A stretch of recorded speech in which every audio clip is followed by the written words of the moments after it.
नमस्कार बच्चों। आज हम कक्षा 7 बसंत भाग 2 पाठ 11 रहीम के दोहे नामक पाठ का अध्ययन करेंगे। जो ये दोहे हैं, जो कविता है, इसका सारांश कुछ इस प्रकार है। रहीम जी के दोहे जीवन की वास्तविकता का परिचय देते हैं, साथ ही प्रेम, त्याग और प्रत्येक परिस्थिति में सहज भाव से जीने की प्रेरणा भी देते हैं। इन दोहों में रहीमदास जी ने कहा है कि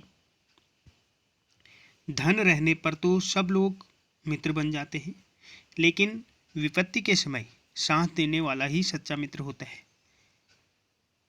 एक मछली का उदाहरण देते हुए कहते हैं कि जाल में मछली के फंसते ही जल उसका मोह छोड़ देता है और मछली जल के बिना जीवित नहीं रह पाती। जिस प्रकार वृक्ष दूसरों के लिए फल और तालाब दूसरों के लिए जल को एकत्रित करते हैं, संचित करते हैं, उसी प्रकार सज्जन लोग दूसरों के लिए धन एकत्र करते हैं। निर्धन लोग क्वार के बादल, क्वार आश्विन माह को कहा जाता है, हिंदी जो हमारे महीने होते हैं, क्वार के बादल के समान होते हैं, जो अपने पिछले सुखी दिनों की बात करते रहते हैं। अंत में रहीम दास जी कहते हैं कि जिस प्रकार धरती बहुत ही सहज भाव से हर मौसम को झेल लेती है, हर मौसम की मार झेल लेती है, उसी प्रकार मनुष्य को भी हर परिस्थिति का सामना करना चाहिए। आइए हम दोहों की ओर चलते हैं। पहला दोहा रहीमदास जी का है। कही रहीम संपत्ति सगे, बनत बहुत बहुरीत, विपत्ति कसौटी जे कसे, तेई साँचे मीत। इस दोहे के द्वारा कवि रहीमदास जी कहते हैं, कही का मतलब होता है कहना, संपत्ति का मतलब है धन दौलत, सगे का अर्थ होता है अपना, बनत बनते हैं, रीत तरीके, विपत्ति का मतलब है संकट, और कसौटी जे कसे बुरे समय में जो साथ देता है, तेई तेई का मतलब है वे सभी, वे ही, साँचे सच्चे, और मीत का मतलब यहाँ पर मित्र से है। तो उपयुक्त पंक्तियों के द्वारा कवि रहीमदास जी कहते हैं कि जब धन दौलत साथ हो, संपत्ति सगे, जब धन दौलत साथ हो तो बहुत से लोग हमारे हितैषी बन जाते हैं, हमारा भला चाहने वाले बन जाते हैं, हमारे मित्र बन जाते हैं। लेकिन सच्चा मित्र वही है, विपत्ति कसौटी जे कसे तेई साँचे मीत। तो सच्चा मित्र वही है जो विपत्ति के समय कसौटी पर खरा उतरता है, अर्थात जो साथ देता है, सुख में भी और दुख में भी, अर्थात जो सुख में भी दुख में भी हमारा साथ निभाता है, वही सच्चा मित्र है। तो इस दोहे में रहीमदास जी ने सच्चे मित्र की पहचान बताई है। दूसरा दोहा, जाल परे जल जात बही, तजमीनन को मोह, रहीमन मछरी नीर को, तौ न छाड़ती छोह। इस दोहे के द्वारा रहीमदास जी कहते हैं, जाल परे, जाल का मतलब होता है जाल, और परे का मतलब पड़ना, जल पानी को कहा गया है, जात का मतलब जाता है, बही बहना, बह जाता है, तजी का मतलब है यहाँ पर छोड़कर, त्याग कर, मीनन मतलब मछलियाँ, मोह का मतलब है यहाँ पर लगाव, और मछली के लिए यहाँ पर शब्द आया है मछरी, मछरी का मतलब मछली से है, और नीर भी पानी को कहा गया है, पानी का ही पर्यायवाची है, तौ तब भी, छाड़ती का मतलब छोड़ना, और छोह का मतलब होता है प्रेम। तो जाल परे जल जात बही, तज मीनन को मोह, रहीमन मछली नीर को, तौ न छाड़ती छोह। उपयुक्त पंक्तियाँ हमारी पाठ्यपुस्तक बसंत भाग 2 से ली गई हैं, रहीमदास जी के दोहे। तो इन पंक्तियों के द्वारा रहीमदास जी कहते हैं कि जाल में मछली के फंसते ही, जब मछली जाल में फंसती है तो उसके फंसते ही पानी उसका मोह छोड़ देता है और बह जाता है। लेकिन फिर भी पानी के प्रति अपने प्रेम को मछली नहीं त्याग पाती है, और यही प्रेम जो है उसका प्राण ले लेता है।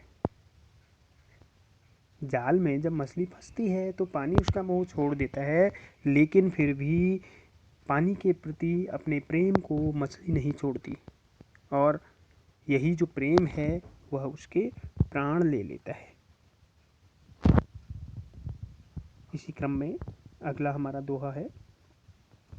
तरुवर फल नहीं खाते है, सरवर पियत न पान, कही रहीम पर काज हित, संपत्ति संचहि सुजान।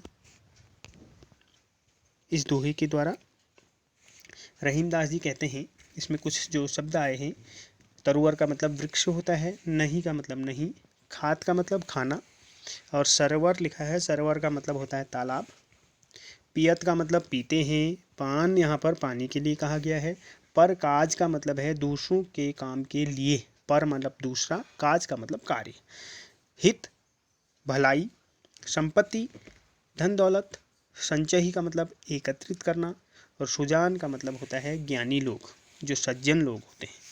तो इस दोहे का अर्थ जो है, रहीम दास जी कहते हैं कि वृक्ष कभी अपने फल नहीं खाते, वृक्ष अपने फल स्वयं नहीं खाते हैं, तरुवर फल नहीं खाते हैं, सरोवर पियत न पान, सरोवर अपना पानी खुद नहीं पीता है, कही रहीम पर काज हित, संपत्ति संचयी सुजान।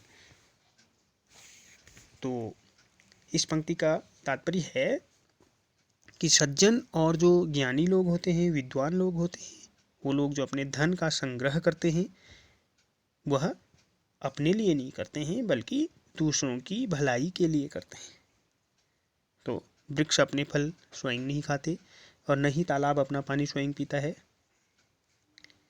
और जो ज्ञानी लोग होते हैं, सज्जन लोग होते हैं, वो अपने धन का संग्रह अपने लिए न करते हुए दूसरों की भलाई के लिए करते हैं। अगला हमारा दोहा।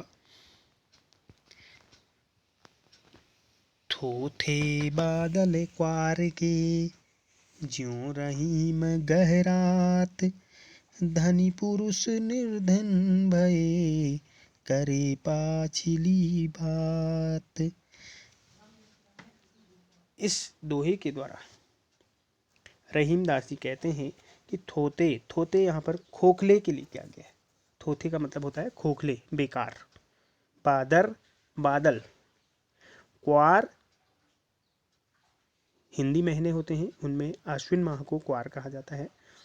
क्वार का महीना, जैसे जनवरी फरवरी अंग्रेजी महीने हैं, तो ऐसे ही चैत्र वैशाख जेठ आषाढ़ सावन भादो क्वार, भाद्रपद के बाद क्वार, जो आश्विन माह जो होता है उसको क्वार कहा जाता है। ज्यों जैसे, गहरात मतलब गरजना, निर्धन का मतलब गरीब होता है, भय मतलब होकर, और पाछली का मतलब पिछली।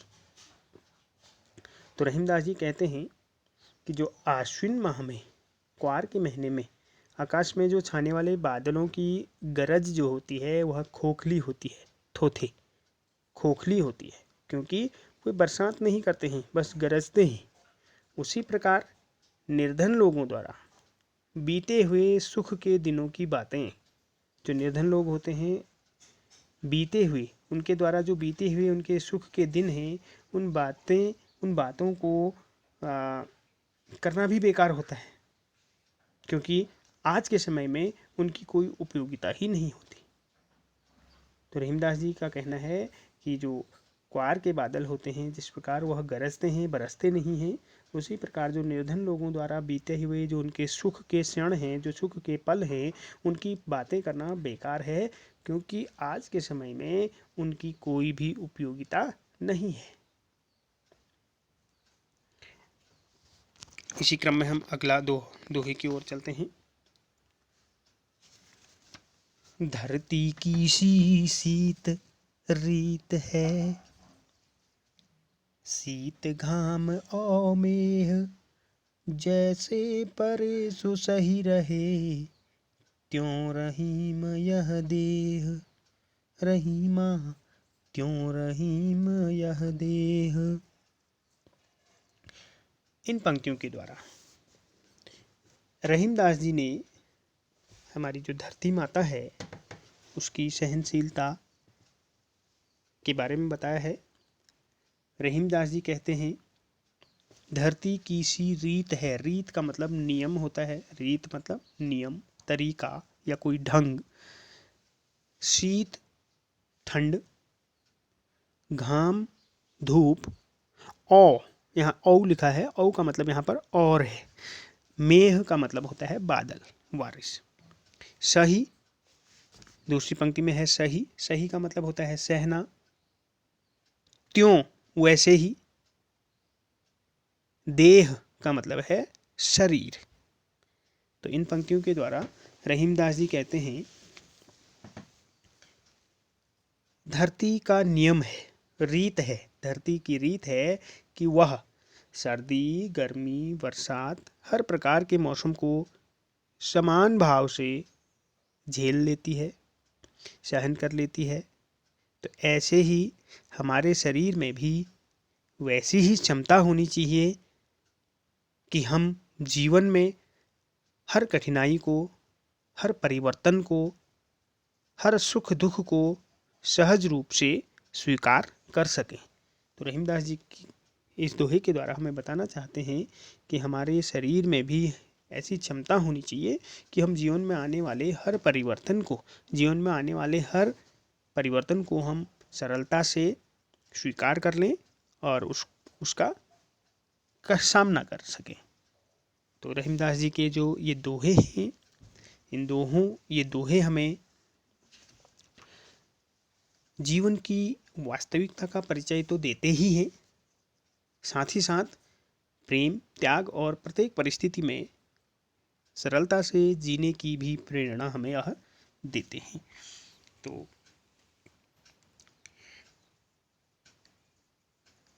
मुझे आशा है कि आप सभी को यह पाठ समझ आया होगा। अपनी अगली प्रस्तुति के साथ जल्दी ही उपस्थित होंगे। तब तक के लिए धन्यवाद।